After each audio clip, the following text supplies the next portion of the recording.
Teacher வணக்கம். நீங்கள் நல்லாசிரியர் விருது வாங்கியிருக்கீங்க.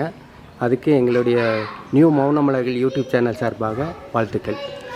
வணக்கம் சார், ரொம்ப நன்றி, மகிழ்ச்சியாக இருக்குது. நீங்கள் இவ்வளோ தூரம் நேரில் என்னை வாழ்த்துனதில் ரொம்ப சந்தோஷம். டீச்சர், இத்தனை டீச்சர் இருக்கும்போது உங்களை நல்லாசிரியர் விருதுக்கு செலக்ட் பண்ணியிருக்காங்கனாக்கா என்ன காரணம்னு நீங்கள் நினைக்கிறீங்க?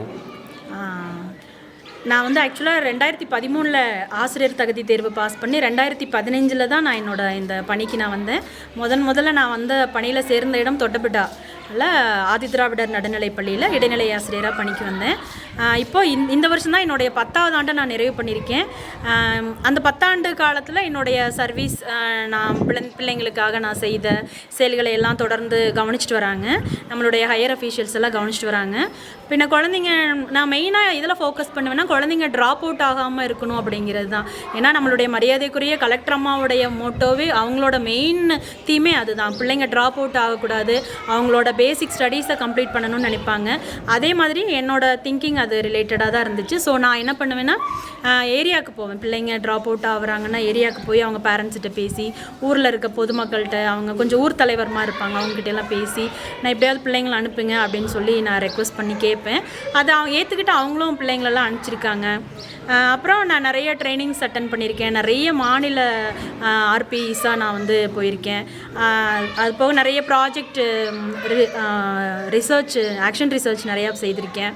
பின்ன பிள்ளைங்களுக்கு அதே மாதிரி இப்போ நான் என்னோட ஒரு ஃபேஸ்புக் ஐடியில் நான் அதையெல்லாம் போஸ்ட் பண்ணும்போது பப்ளிக்கிட்டேருந்து நல்லா சப்போர்ட் கிடச்சிது. அவங்க நிறைய எங்கள் ஸ்கூலுக்கெல்லாம் இப்போ ஸ்பான்சர், இப்போ சமீபமாக கூட ஒரு 1 லட்சத்துக்கு மேலே யூனிஃபார்ம் செய்து கொடுத்துருக்காங்க, வாட்டர் டாக்டர் செய்து கொடுத்துருக்காங்க, பெண் குழந்தைங்களுக்கு இன்சினரேட்டர் செய்து கொடுத்துருக்காங்க. ஸோ இந்த எல்லாமே எனக்கு அதில் ப்ளஸ்ஸாக இருந்துச்சு.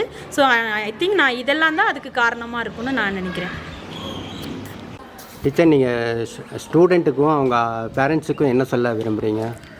இது நிச்சயமாக நான் சொல்லியே ஆகணும். ஏன்னா நம்ம குழந்தைங்க, நம்ம அரசு பள்ளியை பொறுத்த வரைக்கும் ஒரு நம்பகத்தன்மை இல்லாமல் தான் இருக்காங்க. பேரண்ட்டை பொறுத்த வரைக்கும் தனியார் பள்ளியில் நிறைய செலவுகள் செய்து அனுப்புகிறாங்க. இதை நான் தவறுன்னு சொல்லலை. இருந்தாலும் கொஞ்சம் நம்ம அரசு பள்ளிகளை கன்சிடர் பண்ணணும். பேரண்ட்டு எவ்வளோ ஃபெசிலிட்டிஸ் இப்போ இருக்குது, அரசோட எவ்வளோ திட்டங்கள் ரொம்ப சிறப்பாக இங்கே போயிட்டுருக்கு. குறிப்பாக எண்ணும் எழுத்தும், இப்போ 6, 7, 8க்கு திறன், இதெல்லாம் எவ்வளோ சூப்பராக இந்த திட்டங்கள் போயிட்டுருக்கு. குழந்தைங்க வாசித்தலும் சரி, அவங்க படிக்கிறதுலும் சரி, ரொம்ப முன்னேற்றம் இருந்துகிட்டே இருக்குது. இதை கண்கூட பேரண்ட் பார்க்கலாம். நீங்கள் நம்ம ஸ்கூலில் இருக்க குழந்தைங்களோட பேரண்ட்டே கேட்டு பாருங்கள், அவங்களோட எஜுகேஷன் எந்த அளவுக்கு டெவலப் இருக்குன்னு கேளுங்க. ஸோ பேரண்ட் இதை கன்சிடர் பண்ணுங்கள். அரசு பள்ளிகளில் குழந்தைங்களை சேர்க்கறதுக்கு முயற்சி பண்ணுங்கள். நீங்கள் நேரில் விசிட் பண்ணுங்கள். உங்களுக்கு திருப்தியாக இருந்தால் சேர்த்து விடுங்க. அதோட பிள்ளைங்களை இப்போ ஆல்ரெடி படிச்சுட்டு இருக்கிற குழந்தைங்களையும் தயவுசெய்து நீங்கள் லீவெல்லாம் அதிகமாக எடுக்காமல், கொஞ்சம் ட்ராப் அவுட்டெல்லாம் இல்லாமல் பிள்ளைங்களை ரெகுலராக பள்ளிக்கூடத்துக்கு அனுப்பிச்சிருங்க. பிள்ளைங்க என்ன படிக்கிறாங்க, என்ன அவங்களோட இப்போ படித்தல் கற்றல் நிலை எப்படி இருக்குது அப்படிங்கிறது நீங்களும் தொடர்ந்து ஆராய்ச்சி பண்ணுங்கள். அதை சர்ச் பண்ணலாம். நீங்கள் அதை பண்ணுறதுக்கு இப்போ மணற்கேணி அப்படிங்கிற அந்த ஆப்பெல்லாம் கூட கவர்மெண்ட் வெளியிட்டிருக்காங்க. ஸோ அதில் 1ஆம் வகுப்பு 12ஆம் வரைக்கும் இன்னும் நீங்கள் எழுதக்கூடிய போட்டித் தேர்வுகளுக்கெல்லாம் கூட நிறைய விஷயங்கள் அதில் இருக்குது. அதை நீங்கள் ஃபாலோ பண்ணும்போதே உங்கள் குழந்தைங்க எந்த ஸ்டேஜில் இருக்காங்க அப்படிங்கிறத கண்டிப்பாக தெரிஞ்சுக்க முடியும். அதனால் நீங்கள் குழந்தைங்களுக்கு சப்போர்ட் பண்ணணும். நீங்கள் தான் பள்ளிக்கூடங்களுக்கு சப்போர்ட் பண்ணணும், ஆசிரியர்களுக்கு சப்போர்ட் பண்ணணும். தயவுசெய்து உங்கள் குழந்தைங்களை லீவெல்லாம் எடுக்காமல் அவங்க கான்சென்ட்ரேட் பண்ணி படிக்கிற மாதிரி பிள்ளைங்களை அனுப்பிவிடுங்க.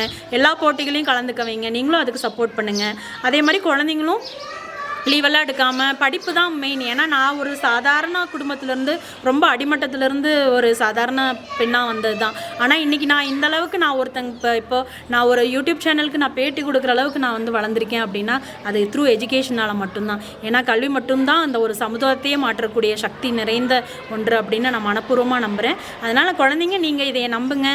அதே மாதிரி நல்லா படிக்கணும். நீங்கள் எல்லோரும் நல்லா படித்து ஒரு பெரிய ஆளாக வரும்போது உங்கள் பேரண்ட் விட அதிகமாக சந்தோஷப்படுறவங்க உங்களோட ஆசிரியர் தவிர யாராவும் இருக்க முடியாது. அதனால நீங்கள் எல்லாரும் சப்போர்ட் பண்ணுங்கள். நம்ம அரசு பள்ளிகளை முன்னெடுப்போம், இன்னும் நிறைய முன்னேற்றுவோம். கல்வியில் நம்மளும் சிறந்து விளங்குவோம், நம்மளும் பெரிய ஆளாக வருவோம். தேங்க்யூ.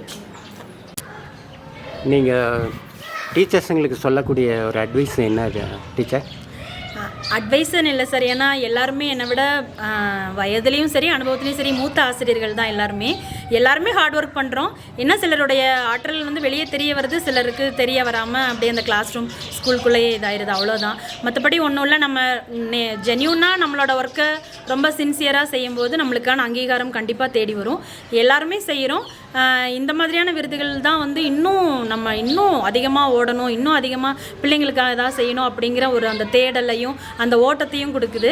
ஸோ அதனால் இதை வந்து நான் அப்படி எனக்கு பாசிட்டிவாக நான் எடுத்துக்கிறேன். இந்த அவார்டு எனக்கு அப்படி தான், எனக்கு இது அடுத்த கட்ட நகர்வுக்கான ஒரு இனிஷியல் ஸ்டேஜாக தான் நான் பார்க்குறேன். கண்டிப்பாக எல்லா ஆசிரியர்களுக்கும் இந்த விருது கோத்தகிரியில் நான் மட்டும்தான் தேர்வாகியிருக்கேன் இந்த பிளாக்கில். அப்போ இது எல்லா டீச்சர்ஸ்க்கும் ஒரு இன்ஸ்பிரேஷனாக இருக்குன்னு நான் நம்புகிறேன். இதை வந்து ஒரு முன்னுதாரணமாக எடுத்துக்கலாம். எல்லோரும் அனுபவம் வாய்ந்த ஆசிரியர்கள்ங்கும்போது நான் கொஞ்சம் வயசில் கம்மியான ஆள் தான் இங்கே பொறுத்த வரைக்கும். அப்படி இருக்கும்போது ரொம்ப பெருமையாக இருக்குது. எங்கள் ஸ்கூலோட சார்பாகவும் இந்த கோத்தகிரி வட்டாரத்தினுடைய சார்பாகவும் இந்த விருதுக்கு என்னை செலக்ட் பண்ண அந்த தேர்வுக்குழு எல்லாத்துக்குமே என்னுடைய மனமார்ந்த நன்றிகளை தெரிவிச்சுக்கிறேன். குறிப்பாக இதை வந்து நான் என் குழந்தைங்களுக்காக நான் வந்து டெடிகேட் பண்ணுறேன். ஏன்னா அவங்க இல்லைன்னா நான் இல்லை, என் குழந்தைங்களுக்காக நான் செய்யும்போது மனசார செய்யும்போது அதுக்கான பலன் அப்படி கிடச்சிருக்கு அப்படின்னு தான் நான் நினைக்கிறேன். ஸோ எங்கள் குழந்தைங்களுக்கு தான் நான் ரொம்ப நன்றி கடன் பட்டிருக்கேன். நான் அவங்களுக்கும் இந்த நேரத்தில் நன்றிகளை தெரிவித்து இந்த விருதை நான் அவங்களுக்காக சமர்ப்பிக்கிறேன். நன்றி.